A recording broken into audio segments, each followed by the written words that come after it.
गुरु जी राधे राधे। हरे कृष्णा। गुरु जी एक तो बच्ची है 7 साल की, उसका कोई प्रश्न है। पूछो।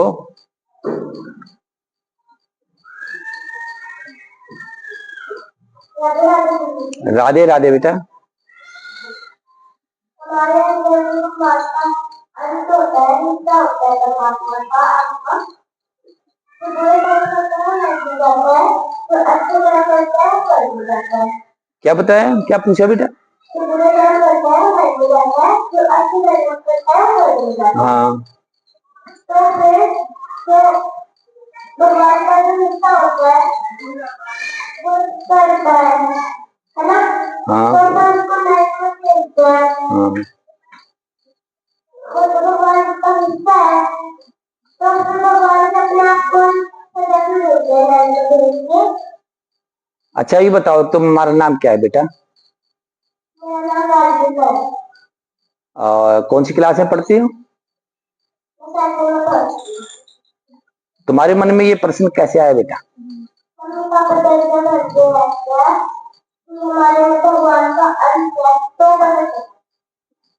कैसे तो बुरे कर्म करने वाला नरक जाता है, अच्छे कर्म करने वाला स्वर्ग जाता है। तो भगवान अपने अंश को नरक क्यों भेज देते हैं, यही प्रश्न है ना? देखो बेटा, जो भगवान का अंश जो हमारे अंदर होता है ना, वो शुद्ध चेतन आत्मा होती है। और कर्म बनते हैं इस शरीर से। मन में संकल्प जगते हैं, मन में विकल्प बनते हैं, और मन का संकल्प बुद्धि तक जाता है, और बुद्धि का आश्रय लेके सब इंद्रियां जो हैं वो कर्म करती हैं। जो विवेकी व्यक्ति होता है वो अपने विवेक से बुद्धि को सतमार्ग पे लगा के बुरे कर्मों से बचता है। और जो इंद्रियों का दास होता है, जो मन के वशीभूत रहता है, वो मन की मान के और बुरे कर्म में लिप्त हो जाता है। फिर बुरे कर्मों का, ताकि आगे फिर हमसे बुरे कर्म ना हो, इसलिए वो परमात्मा जो हमारा हितैषी है वो हमें नरक भेजता है, सजा देता है कि आगे तुम सुधर जाओ। लेकिन उसका जो नरक जाने का कष्ट होता है वो आत्मा को नहीं होता, क्योंकि आत्मा करता नहीं, आत्मा तो दृष्टा है, वो देख रही है। जैसे मान लो कोई व्यक्ति अगर उस छज्जे से नीचे गिर जाए, कोई नीचे गिर जाए ना, तो चोट किसको लगेगी? मैं देख रहा हूं तो मुझे लगेगी या उसको लगेगी? गिरने वाले को लगेगी ना। तो आत्मा जो है वो देखने वाली है, दृष्टा है, वो उसको ना तो कष्ट होता है। गीता में भगवान ने कहा है,